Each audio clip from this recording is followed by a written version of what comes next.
الشيطان الرجيم بسم الله الرحمن الرحيم الحمد لله الذي لا يبلغ مدحته القائلون ولا يحصي نعماءه العادون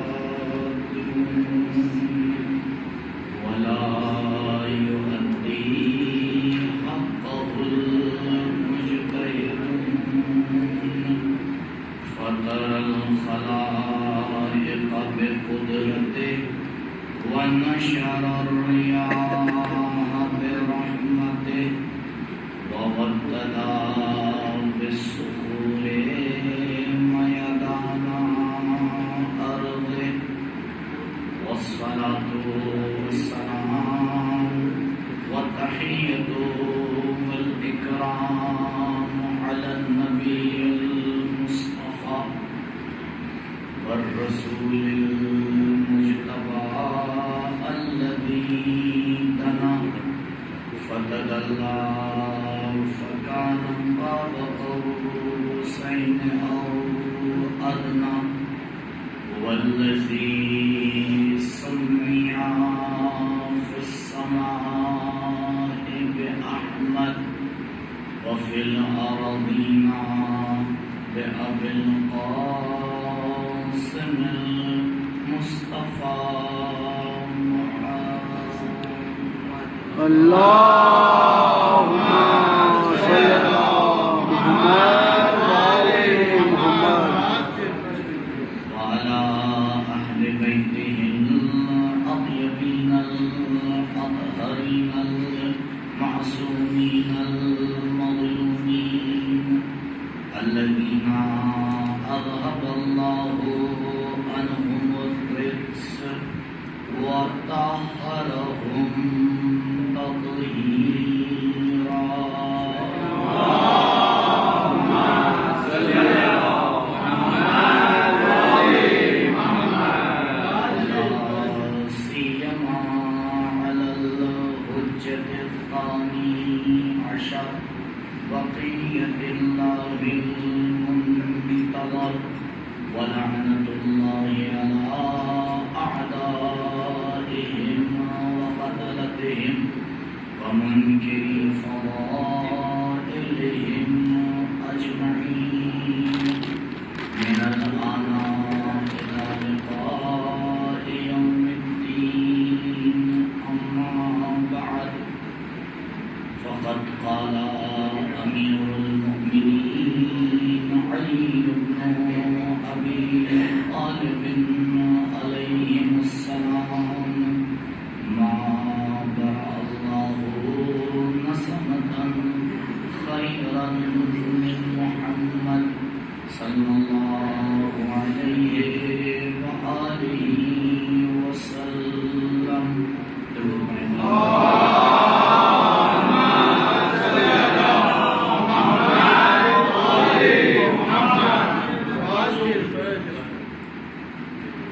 شرعی احکام کے حوالے سے دو مسئلے آج آپ کی خدمت میں عرض کرنا ہے۔ پہلا مسئلہ ہے صلہ رحم۔ ایک چیز جو ایک مسلمان کے اوپر واجب ہے وہ ہے اپنے نسبی رشتہ داروں کے ساتھ صحیح رابطہ رکھنا، اسے کہا جاتا ہے صلہ رحم۔ اب اس میں دو باریکیاں ہیں، اس کو سمجھیے۔ دیکھیں، اسلام کا ایک قانون ہے کہ ہم دوسرے کے عمل کے اعتبار سے اپنی ذمہ داری کو طے نہیں کر سکتے۔ اب بعض لوگ کہتے ہیں فلاں انسان فلاں رشتہ دار ہے، کبھی کبھی تو رشتہ داریاں بہت نزدیک ہوتی ہیں، مثلا بھائی ہے، چچازاد بھائی ہے، خالازاد بھائی ہے، وہ مجھ سے صحیح سے نہیں بولتے، تو اس کا نتیجہ یہ نکلتا ہے کہ ہم اپنے آپ کو اجازت دیتے ہیں کہ ہم بھی صحیح سمجھتے ہیں، یا وہ گناہ کرتے ہیں، یہ صلہ رحم کا فتویٰ مراجع کا یہ کہ صلہ رحم واجب ہے، چاہے وہ رشتہ دار آپ کے ساتھ اپنا رابطہ صحیح رکھے یا نہ رکھے، چاہے وہ گناہ کرتا ہو یا نہ کرتا ہو، چاہے اس نے کوئی ایسا مسئلہ آپ کے ساتھ پیش کیا ہو کہ جس سے آپ کو کوئی نقصان پہنچائے، یہ اس کا فعل ہے، اس کے ذمے ہے، جو ہماری ذمہ داری ہے وہ ہمارے ذمہ ہے۔ تو ہم آگے یہ نہیں کہہ سکتے کہ کیونکہ اس نے مجھے ٹیڑھی آنکھ سے دیکھا ہے تو اب ہم ان کو سلام نہیں دیں، انہیں نے فلاں دن میرے سلام کا جواب نہیں دیا تھا تو آج ہم ان کو نہیں جواب دیں گے، نہیں، یہ نہیں ہو سکتا۔ صلہ رحم کے طریقے ضروری نہیں ہے کہ انسان گھر پر جائے، نہیں، رابطہ برقرار رہنا چاہیے۔ کیوں؟ کیونکہ جب انسان رابطہ توڑتا ہے تو شیطان فائدہ اٹھاتا ہے۔ روایت ہے کہ اگر دو مومن آپس میں اختلاف کرتے ہیں اور یہ اختلاف 3 دن تک کے کھنچ جاتا ہے، 3 دن گزر جاتے ہیں اور ان کا رابطہ صحیح نہیں، تو پروردگار اپنے ملائکہ سے کہتا ہے کہ دونوں پر لعنت کرو۔ تو اس میں سے ملائکہ کہتے ہیں کہ پروردگار ایک نے ظلم کیا، دوسرے نے تو ظلم نہیں کیا، اس پہ تو کیوں لعنت کروا رہے؟ تو آواز قدرت آتی ہے کہ نہیں، 3 دن تک اس نے آگے بڑھ کے مسئلے کو ختم کیوں نہیں کیا، لہٰذا اب یہ بھی اس کے گناہ میں شامل ہے۔ اور فرمائیے بہت اہم مسئلہ، بہت سی نعمتیں، بہت سی برکتیں، بہت سی ہماری زندگی کی ترقیاں جو رک جاتی ہیں، اس میں عزیزوں نہ کسی تعویذ کی ضرورت ہے، نہ کسی دعا کی ضرورت ہے، نہ کوئی جھاڑ پھونک کی ضرورت ہے۔ اس کا مسئلہ یہ ہے کہ ہم نے صلہ رحم کو ختم کر دیا۔ حتیٰ روایات میں کہ پروردگار اپنی آسمانی نعمتوں کو روک لیتا ہے کیونکہ وہ قوم صلہ رحم نہیں کرتی، اور صلہ رحم میں سب سے پہلے جن کا درجہ ہے وہ خونی رشتہ دار ہیں، جن کو کہا جاتا ہے سبب نسبی رشتہ دار، جو نسب کے ذریعے سے ہوتے ہیں۔ یہ پہلا مسئلہ۔ دوسرا مسئلہ اطاعت والدین کے حوالے سے، یہ بھی اسی سے تھوڑا سا ملتا جلتا تھا تو میں نے آج انتخاب کیا۔ لیکن والدین کی اطاعت اخلاقیات میں نہیں آتی، واجبات سلام صلی اللہ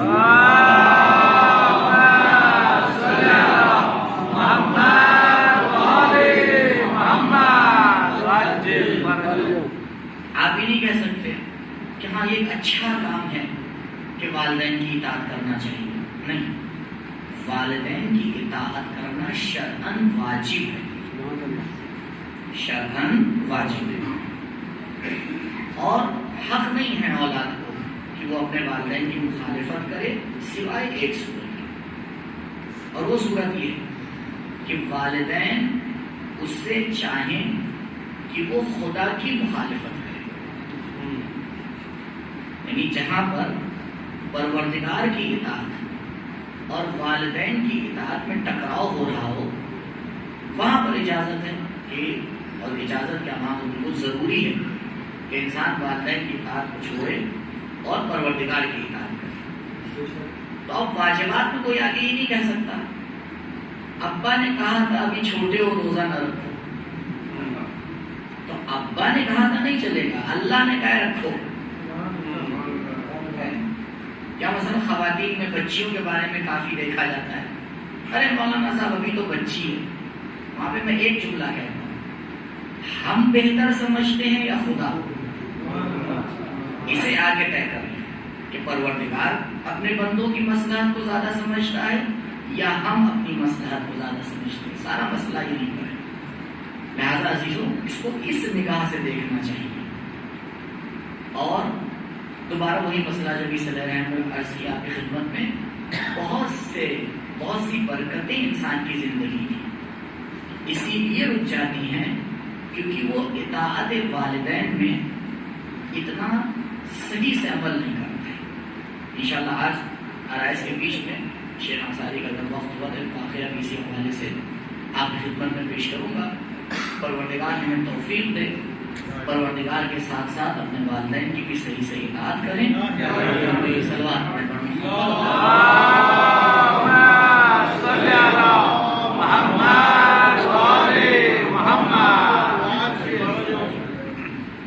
رسول اللہ بزبان ولی اللہ اس موضوع کے حوالے سے مسلسل گفتگو آپ کے سامنے پیش کی جا رہی ہے. اللہ کا ولی اللہ کے رسول کی تصویر پیش کر رہا ہے. بیان کیا مولا نے کہ پروردگار نے نبی کو اس مقصد کے ساتھ بھیجا کہ انسانوں کو بتوں کی عبادت سے باہر نکالیں اور پروردگار کی اطاعت کی طرف لے کے جائیں. توحید سب سے پہلا پیغام ہے جو نبی کی ذمہ داری ہے لوگوں تک پہنچانے کے لیے. کل جو واقعہ میں نے آپ کے سامنے پیش کیا تھا تو نبی نے پہلا پیغام یہی پہنچایا, قولوا لا الہ الا اللہ تفلحوا. اے لوگوں لا الہ الا اللہ کہو تاکہ کامیاب ہو جائے. یہ کہنا پہلا مرحلہ ہے. اس کے بعد ضروری ہے کہ انسان اس کو بہتر سے بہتر سمجھے اور اس کے بعد مرحلہ آتا ہے کہ اس کو اپنی عملی زندگی میں آ کے اتارے اور دکھائے.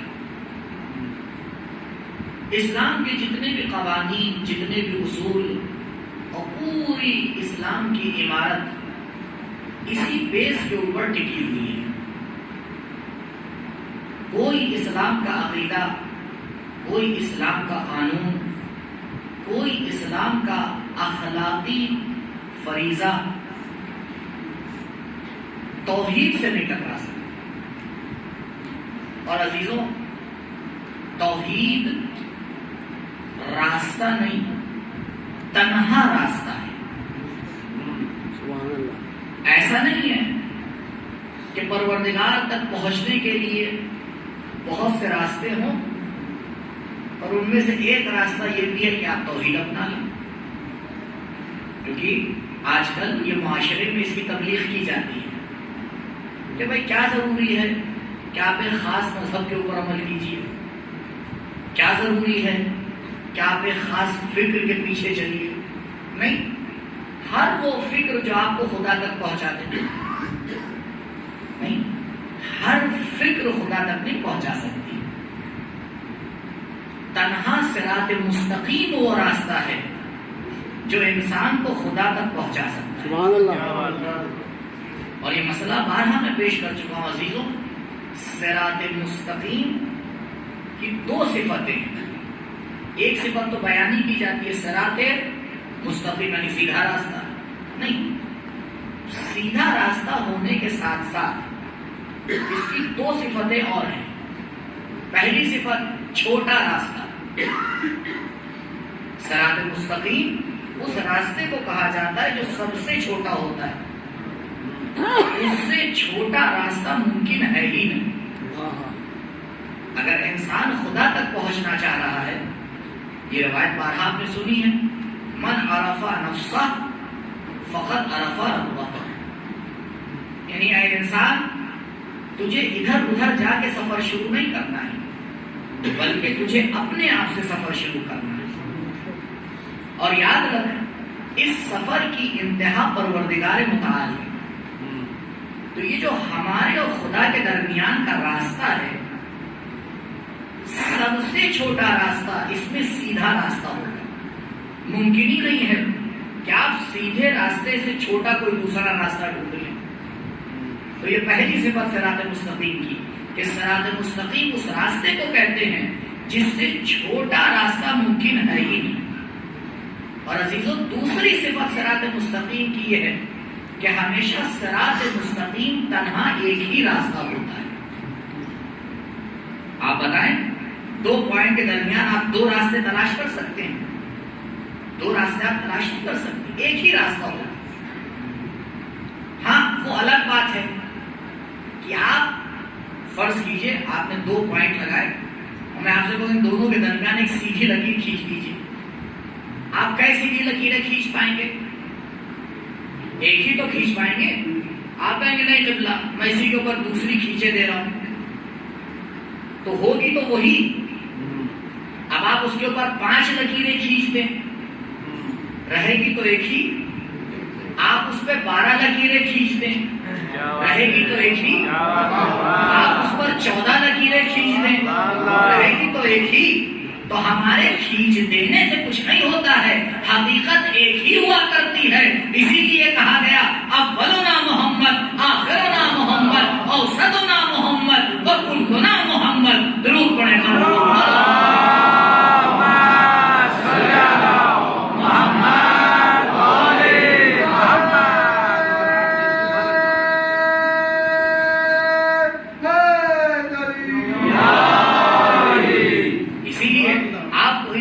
کے درمیان کبھی کوئی اختلاف نہیں نظر آئے گا.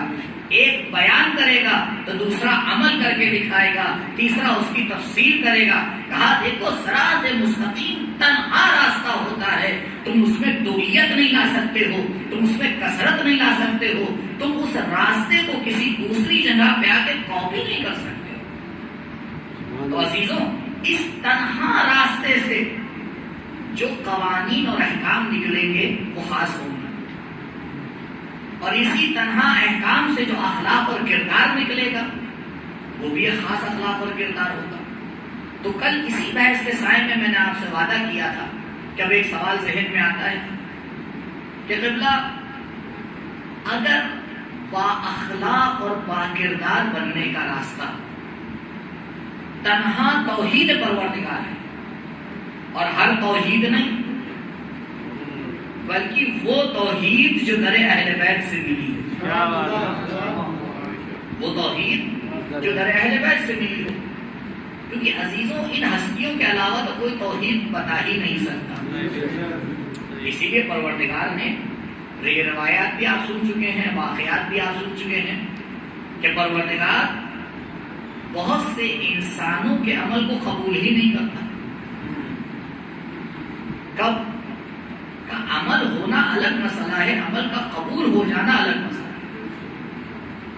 قرآن نے بالکل صریح الفاظ میں ایک آیت میں اس بات کی طرف اشارہ کیا، اور اسی کے ذہن میں ایک واقعہ شاید پہلے بھی آپ کی خدمت میں عرض کر چکا. ایک مرتبہ صلوات پڑھیں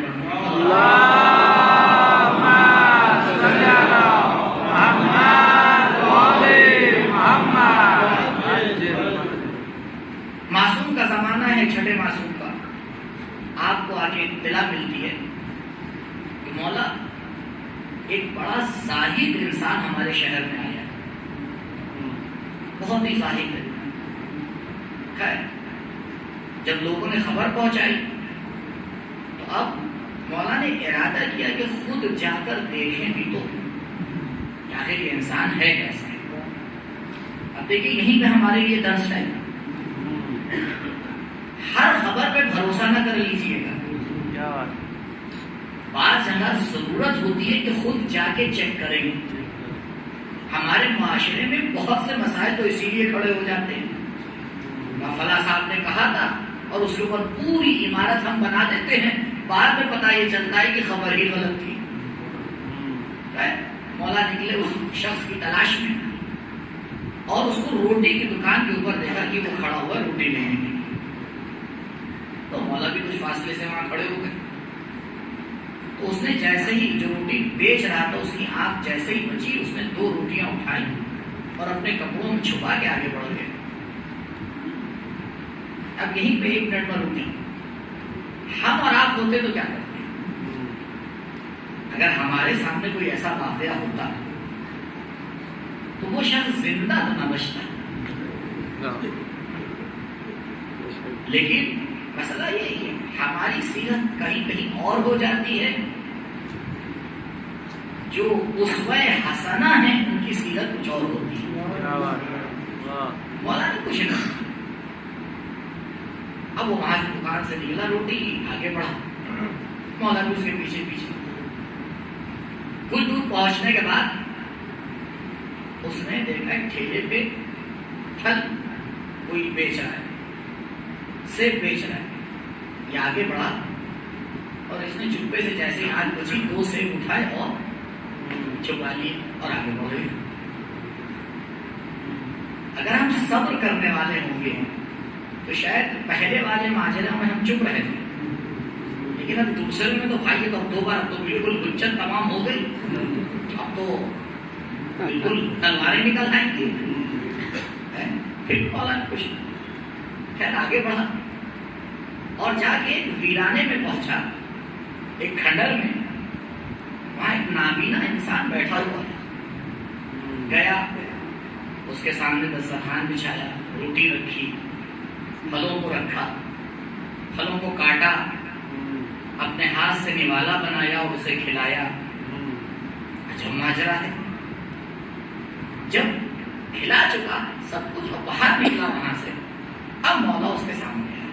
کہا اے شخص، میں بہت دیر سے تجھے دیکھ رہا ہوں. تو روٹی کی دکان پر گیا، تیرا ماجرا عجیب تھا. تو پھلوں کے ٹھیلے پہ گیا، تیرا ماجرا عجیب تھا. پھر آگے تمہیں یہ کام کیا، خود کھایا بھی نہیں، دوسروں کو دے دیا. ذرا آپ لوگ کے دلوں کو چھونے والی مثال ہے. اگر دیے بغیر آگے بڑھ جاؤں گا تو شاید ذمہ داری پوری نہ ہو. بعض اوقات ہم لوگ یہی کر دیتے ہیں. کمائی کا پتہ نہیں کہاں سے آ رہی ہے، خرچہ بہت اچھا ہونا چاہیے.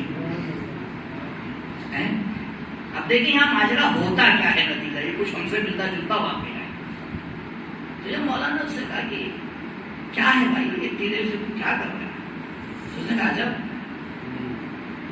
اس نے پوچھا یہ بتائیے آپ جعفر صادق تو نہیں ہیں؟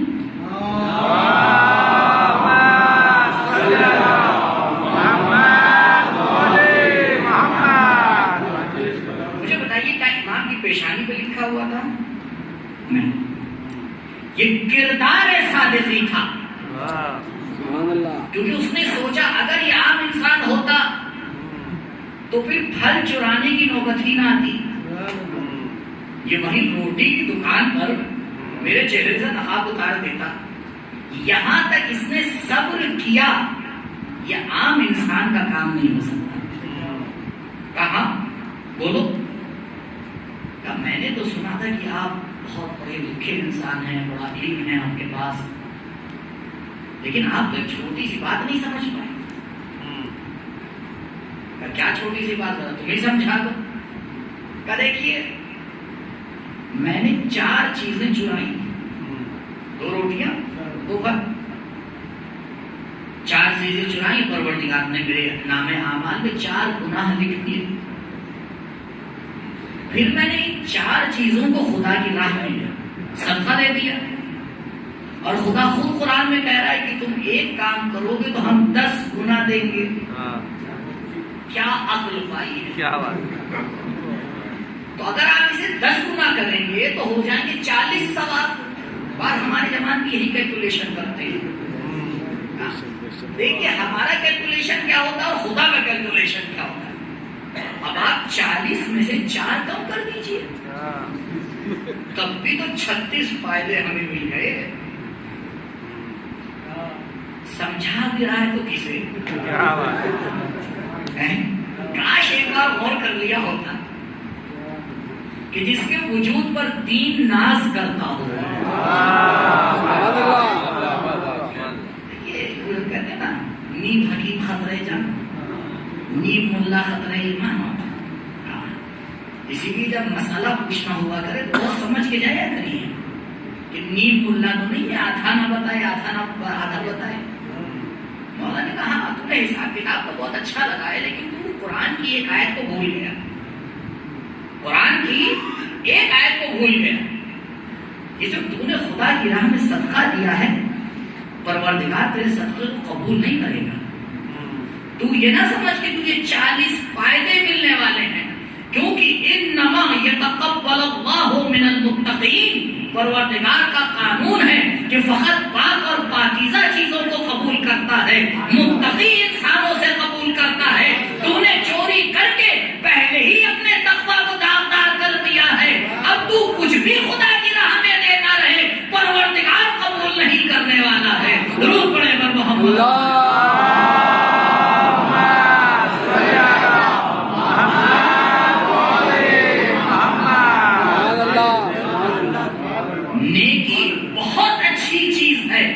لیکن اس سے زیادہ ضروری وہ راستہ ہے کہ جس راستے سے ہم نیکی کرتے ہیں.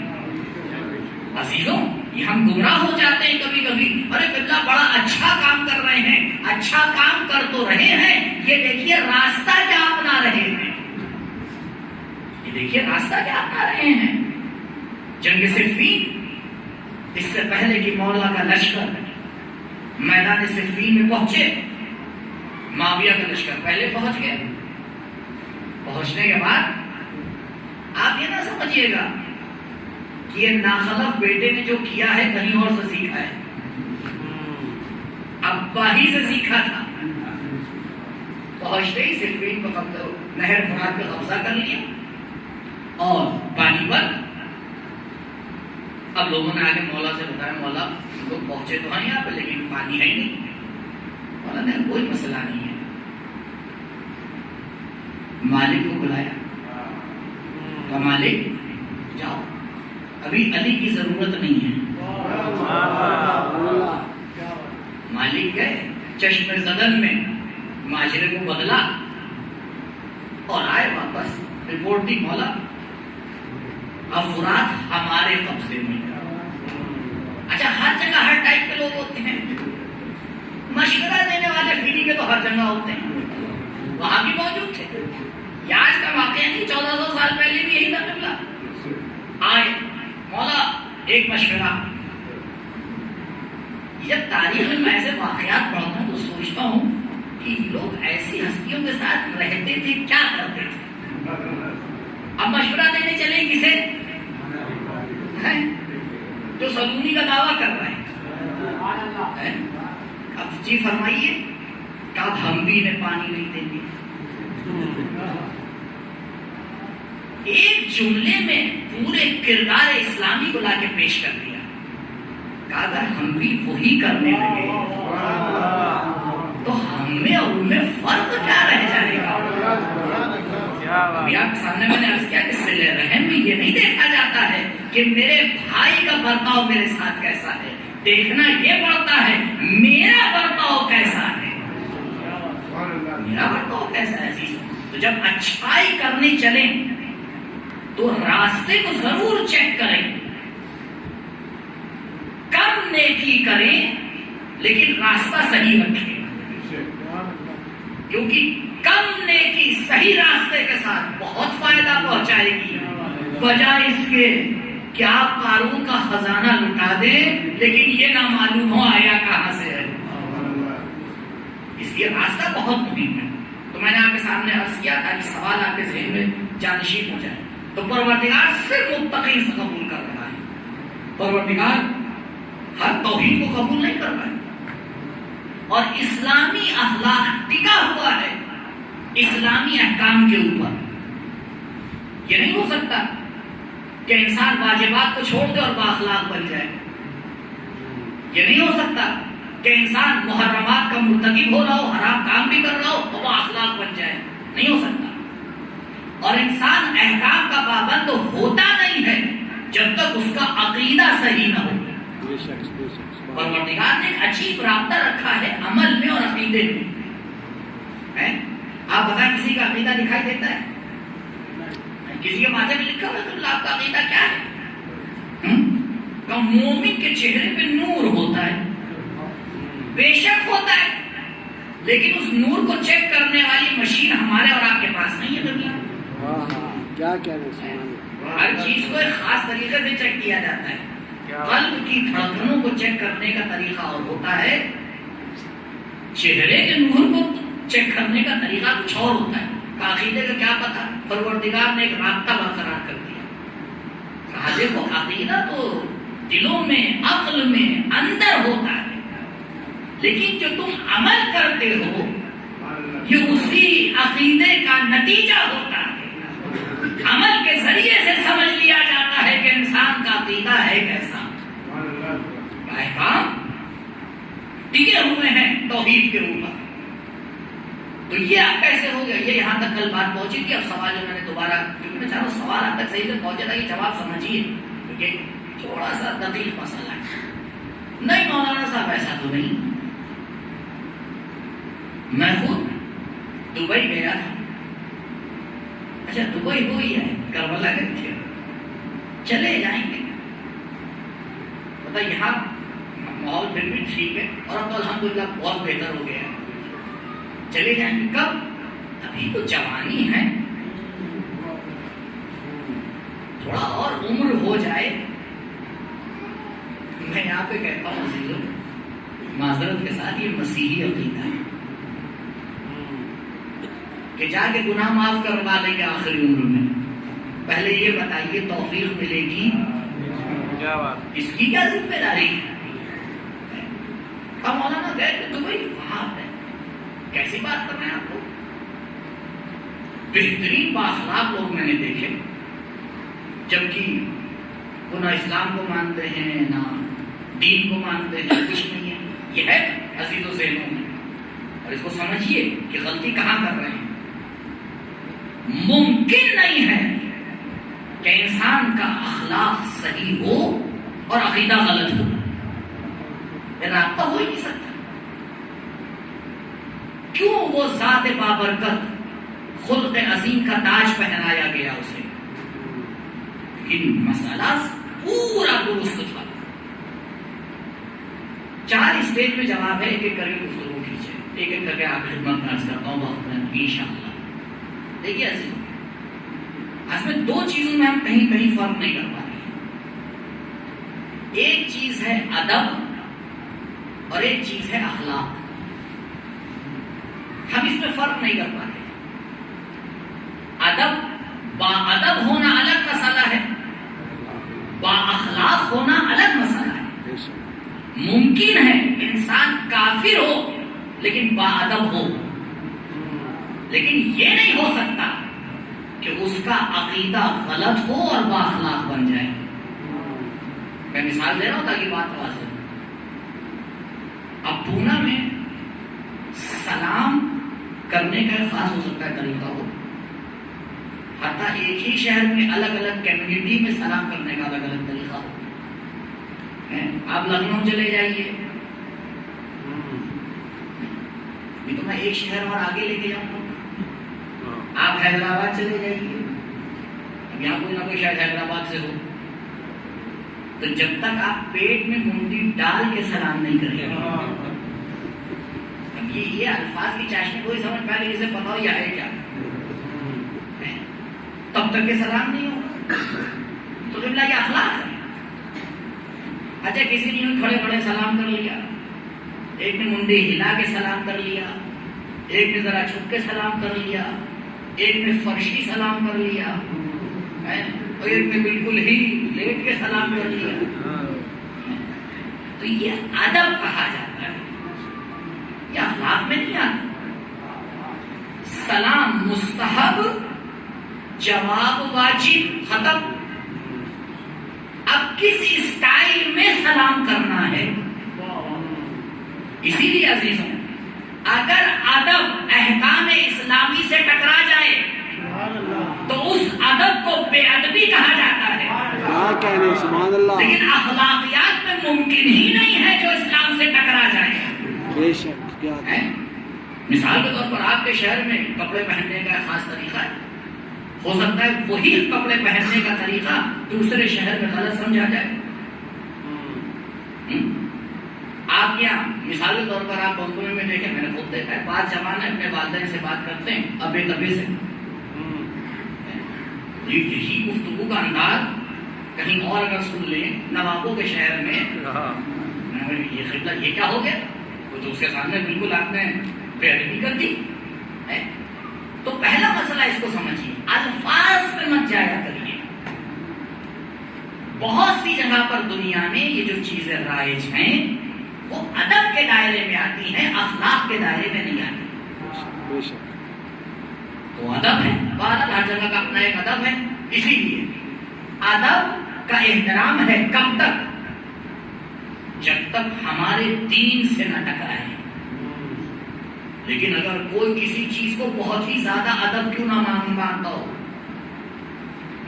لیکن اگر دین سے وہ آگے ٹکرا جائے پھر ہمیں حق نہیں ہے کہ ہم اس کو ادب مانیں کیوں اور اسی لیے آپ جگہ دیتے ہیں ارے مولانا صاحب ہمارے گھر میں تو ایسا ہوتا آتا ہے ٹھیک ہے آپ کے گھر میں ایسا ہوتا آتا ہے، لیکن یہ مسئلہ ٹکرا رہا ہے کسی اسلامی مسئلے کے ساتھ، کسی دینی مسئلے کے ساتھ، تو وہاں جو خدا والا ہوگا وہ دین کو لے لے گا، اور جو دنیا والا ہوگا وہ اپنے آداب پہ ہی ٹکا رہ جائے گا۔ اس میں فرق کو انشاءاللہ بعد میں کبھی ہوگا اور وضاحت، تو یہ ایک مسئلہ ہوگا۔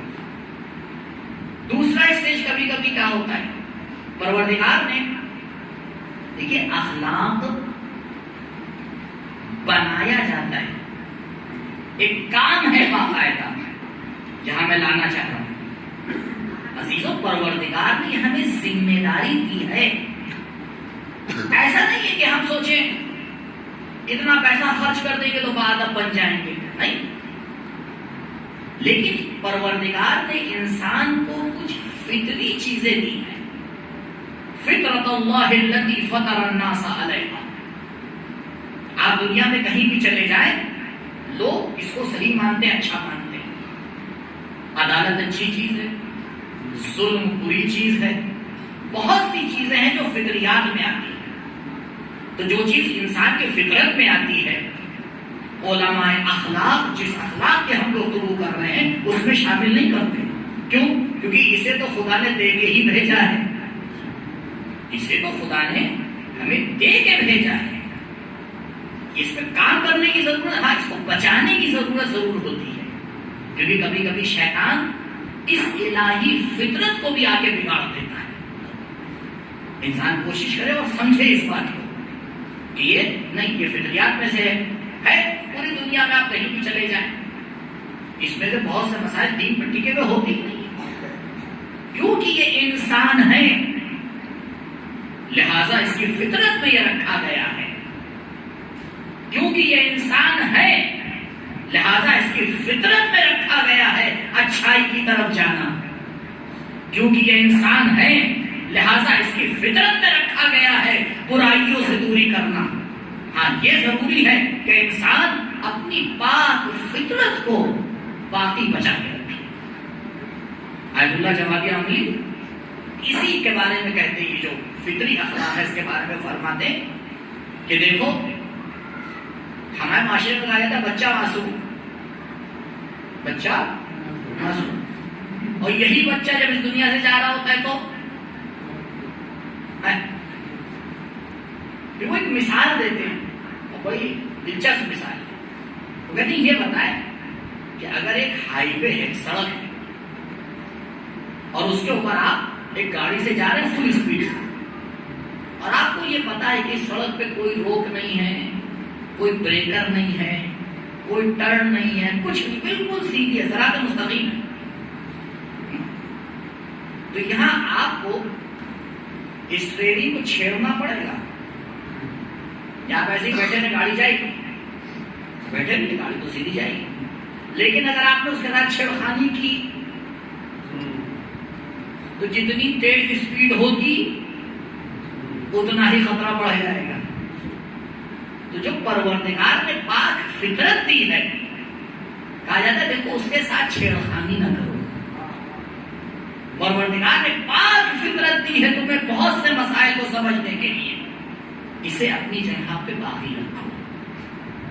تو یہ پاک فطرت انسان کی مدد کرتی ہے، اس کو بچانا پڑتا ہے، لیکن ہم جس اخلاق کی گفتگو کر رہے ہیں جو اس کے دائرے میں نہیں آتا ہے۔ تیسرا مرحلہ یہ بہت دلچسپ ہے عزیزوں، مجبوری کا نام اخلاق نہیں ہوتا۔ کیا کہہ رہے، سبحان اللہ، پھر سے دوہرا، مجبوری کا نام، جو میں نے دبئی والی مثال دی تھی وہ یہاں کی ہے۔ کچی دن آپ نے کیا دیکھا، آپ کو کیا پتا، رات کے 12 بج رہا تھا، ایئرپورٹ سے ہم نکلے ہوئے گھر کے لیے، ڈرائیور پہنچا چوراہے پہ، ریڈ لائٹ روک دی اس نے، ہم تو ٹھہرے ہندوستانی، میں نے کہا بھیا، اس نے یوں گھورا، زبان تو آتی نہیں تھی، جب انسان ہے، رات کا 12 بج رہا ہے، سڑک خالی ہے، پڑھ بھائی جلدی، کب سے ایئرپورٹ پہ تھکے ماندے آ رہے ہیں، ادھر ریڈ لائٹ کی پڑی ہوئی ہے، اور ریڈ لائٹ کی بھی جو ہے ڈیوریشن 2 منٹ کھڑے ہیں. اب یہ اس کو اکسا رہے ہیں, وہ ان کو گھور رہا ہے, بڑی نہیں رہا ہے. اب تو جب یہ واپس آئے وہاں سے تو اللہ اکبر, کیا کسی نے مدح کی ہوگی؟ ارے مولانا صاحب دیکھیے کتنے بااخلاق ہیں یہ لوگ. رات کے 12 بجے بھی اس نے گاڑی آگے نہیں بڑھائی. البتہ ایسے جگہ میں کچھ کہتا نہیں, ٹھیک ہے بیچارے کے جذبات ہیں, کیا کیا جائے. لیکن عزیزوں اس کا جواب یہ, گاڑی ذرا بڑھاتا تو 1 مہینے کی سیلری جب جاتی تو میں پوچھتا اسے مجبوری کہتے ہیں یا اخلاق کہتے ہیں؟ سبحان اللہ. عزیزوں اخلاق وہ ہوتا ہے جو جلوت اور خلوت میں ایک ہوا کرتا ہے. باہر کے نظارے الگ, اندر کے نظارے الگ نہیں ہوا کرتے ہیں. اخلاق اسے کہا جاتا ہے کہ انسان چاہے کہیں چلا جائے اس کے کردار پہ کبھی کوئی حرف نہیں آ سکتا ہے. درود پڑھیں محمد و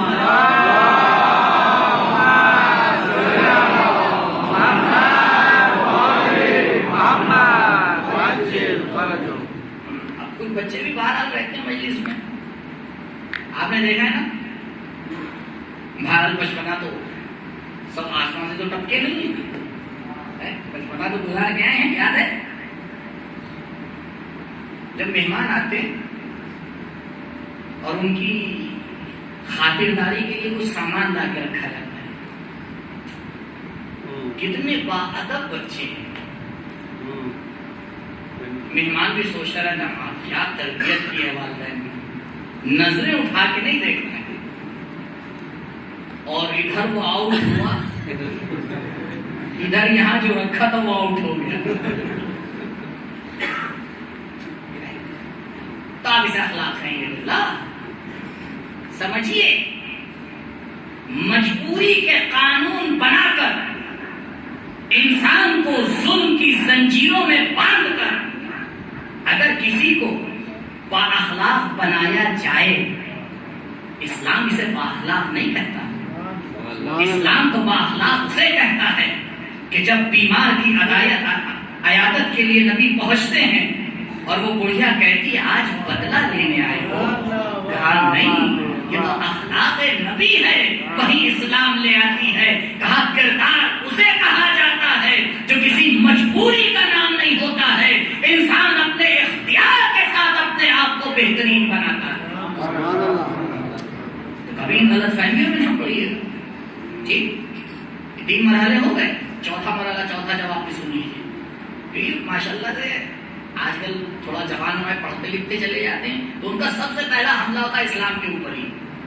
تو پتہ نہیں کیا مولانا صاحب آپ کو مل جائے, ہر چیز میں آپ دین ہی تلاش کرتے ہیں. میں دین میں ہر چیز کو تلاش کرتا ہوں, کیونکہ میرا عقیدہ یہ ہے کہ یہ دین کامل ہے یا نہیں. اب جس کا نہیں وہ جانے, اللہ جانے. اور اسی لیے میں جملہ دہراتا ہوں, دین بنائیے مت. کیوں؟ کیونکہ نیا ورژن تب آتا ہے جب پہلے والا کامل نہ ہو. بے شک. اگر کامل ہو گیا ہے تو بنانے کی ضرورت نہیں ہے, بتانے کی ضرورت ہے. ہمارا کام بتانا ہے, سیکھنا ہے کہ یہ کہا ہے. اور آخری مسئلہ اس کو بھی غور فرمائیے. قبلہ گھر میں تشریف لائے, ہستی عجیب ہے انسان, بات ہے نظام بہت عجیب چیز ہوتا ہے. گھر سے باہر ہم نے جب پوچھا اللہ آپ کی نظر فلاں صاحب کے بارے میں کیا ہے, گوتم بدھ کا نام سنتے ہیں آپ لوگ؟ ان کا جواب یہ آتا ہے کہ ان کے سامنے گوتم بدھ فیل ہیں, اتنے بااخلاق ہیں. اللہ ایسا کردار اور اخلاق, تو یہ ہمیں تو ساری باتیں پتہ ہیں. یہی بااخلاق انسان جو معاشرے میں جس کے کردار کی قسم کھائی جا رہی ہے اور دن بھر یہ 8, 9, 10 گھنٹے کے بعد اپنے گھر میں پہنچتا ہے, جیسے ہی اس کا قدم گھر میں پہنچا تو پتہ یہ چلتا ہے کہ جلوے ہی بدل گئے. جو بہت بااخلاق تھا اس کا گفتگو کا انداز بدل گیا، اس کا میل جول کا طریقہ تبدیل ہو گیا۔ میں مثال دینا، اس پہ غور فرمائیے۔ اگر انسان بچپنے سے بڑا ہوتا ہے، بڑا ایک سن تک کے جو ہے وہ بڑا ہوتا رہتا ہے، اگر ایسا ہو جائے کہ ایک کان بڑا ہو دوسرا نہ ہو، ایک طرف ہاتھ بالکل بہترین کشتی والا ہو جائے، دوسرا ایسا ہی سوکھا ہو جائے، ایک پیر بالکل صحیح سے بڑا ہو دوسرا پیر، اسے آپ کیا کہیں گے؟ کیسا لگے گا؟ ہم لوگ کے ساتھ مسئلہ یہی ہے، کیونکہ جب ہم کسی کو تولتے ہیں تو اس کا ایک رخ دیکھتے ہیں، لیکن جب اہل بیت تولتے ہیں سبحان اللہ تو پورے وجود کو تولا جاتا ہے کہ جس اخلاق کی بات اسلام کر رہا ہے اور جس چیز کو تم نے اخلاق بنا کے بھیجا ہے، جہاں تمہارا فائدہ ہوتا ہے وہاں تو بڑے صلح کے نعرے لگاتے ہو، اور جہاں تمہارا نقصان ہوتا ہے وہاں پتہ نہیں میز کے نیچے کیا کیا ہوتا رہتا ہے۔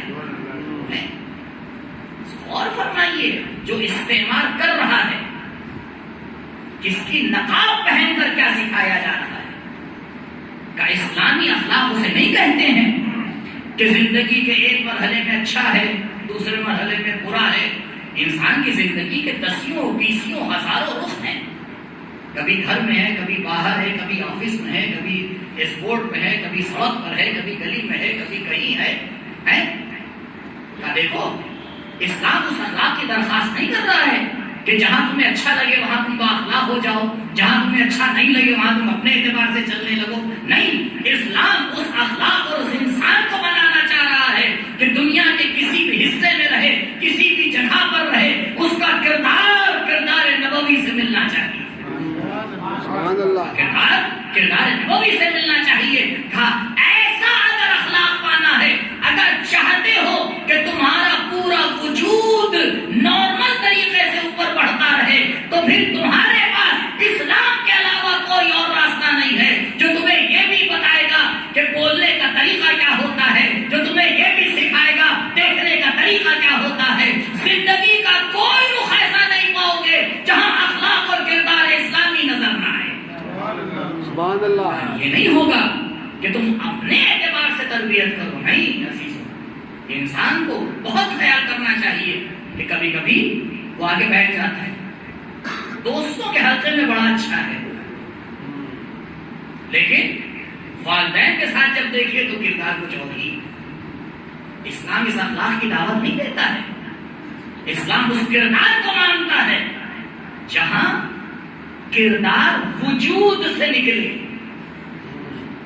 اور فرمائیے گا، جہاں اخلاق اور کردار انسان کی روح کا حصہ بن گیا ہو، نہ کہ فضا کا حصہ بن گیا ہو، کہ ایک خاص فضا میں پہنچے تو طریقہ بدل گئے اور جیسے ہی اس فضا سے باہر آئے طریقہ پھر وہی پرانا۔ عزیزوں، لیکن پریکٹس کرنے کے لیے ضروری ہے کہ انسان اچھی فضاؤں میں جائے۔ اسی لیے تو ہم کہتے ہیں کہ دور سے سننا الگ ہے، فرش عذاب پہ آ کے سننا الگ ہے۔ سبحان اللہ۔ کیوں؟ کیونکہ فضاؤں کا اثر ہوتا ہے، فضاؤں کا اثر ہوتا ہے۔ سالوں پرانی عطر کی شیشی آپ نے اٹھائی، ختم ہو چکا تھا، ختم ہو گیا تھا، اسی لیے تو اتنے سال سے رکھی ہوئی تھی، اب وہ صفائی میں کہیں سے نکل آئی ایک شیشی، آپ نے کھولا اسے، میں نے کیوں کھولنا ہے؟ اللہ خوشبو باقی ہے۔ میں نے کہا جب اتنے سال بعد بھی خوشبو باقی ہے۔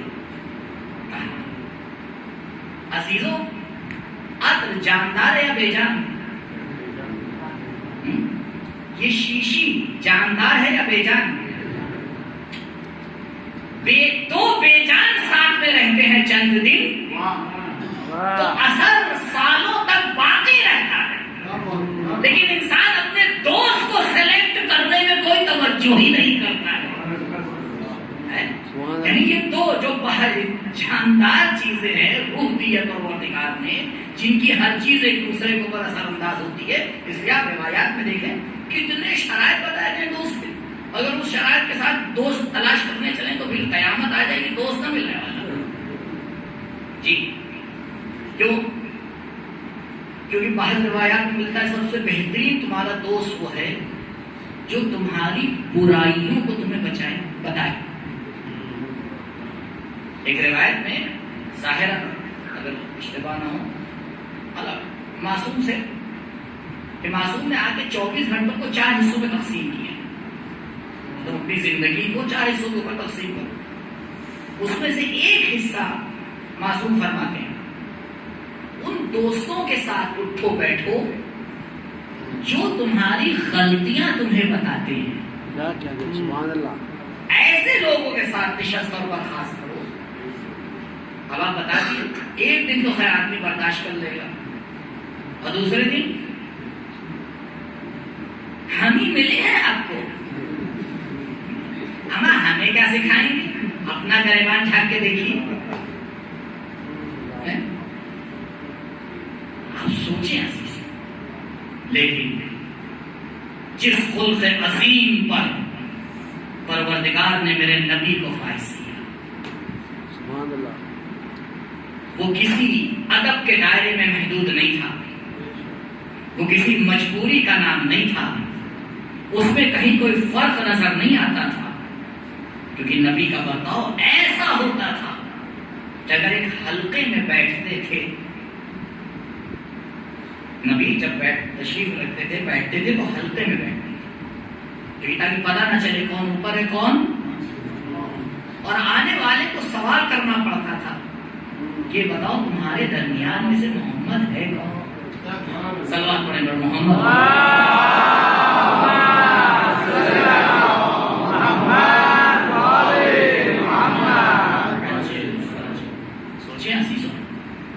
وہ معاشرہ جس کے بارے میں کل میں نے آپ کی خدمت میں بتایا تھا اور پھر میں عرض کر رہا ہوں، اگر آپ کو اور دیکھنا ہو تو نہج البلاغہ کے خطبے ہیں، انگلش میں بھی تو ترجمہ موجود ہے، چاہیے دیکھیے. وہاں پہ مولا نے آ کے تصویر پیش کی ہے جس معاشرے میں نبی آئے ہیں، اس معاشرے میں کیا کیا برائیاں تھی، کیسے تھی. ایسے معاشرے کو ایک انسان نے 23 سال میں کیسا تبدیل کر دیا، یہ بغیر اس اخلاق کے ممکن نہیں ہے. اب جو پرسوں میں نے آپ سے بات کہی تھی دوبارہ اس کا نتیجہ لے رہا ہوں. عزیزوں، بے شک آپ فکری حوالے سے بہت کام کیجیے، بے شک آپ دوسرے مسائل کے اوپر سب سے زیادہ کام کیجیے، لیکن ایک مسئلہ بڑا اہم ہے. اگر ہمیں یہ سمجھنا ہے کہ اس رنگ برنگے ملک میں ہماری کیا ذمہ داری ہے، تو عزیزوں سب سے اہم ایک ذمہ داری ہے کہ ہم ایسا کردار بنا کے پیش کریں کہ کسی کے سامنے یہ کہنے کی ضرورت نہ پڑے کہ یہ کہاں سے آئے ہیں. بہترین ذریعہ اپنی بات کو پہنچانے کا انسان کا کردار ہوتا ہے، جو زبان نہیں رکھتا ہے لیکن سر چڑھ کے بولتا ہے. اور یہ چیز 1-2 دن میں حاصل نہیں ہوتی ہے عزیزوں، اس کے لیے انسان کو تھوڑا وقت لگانا پڑتا ہے. کل میں نے آپ کے سامنے عرض کیا تھا کنٹرول بہت اہم مسئلہ ہے. کنٹرول کا بھی کبھی کبھی انسان بڑی محنت کرتا ہے اور بڑی محنت کرنے کے بعد چند لمحہ اپنا کنٹرول چھوڑ دیتا ہے. آپ دیکھیں دوبارہ شروع کرنا پڑتا ہے. خدا بڑی رحمت کرے میرے استاد کا مہندسی انہی نے واقعہ فرمایا، نقل فرمایا. میں کوشش کروں گا جیسا انہوں نے بتایا. کہنے لگے میں نے اپنے والد کو خواب میں دیکھا. ان کے والد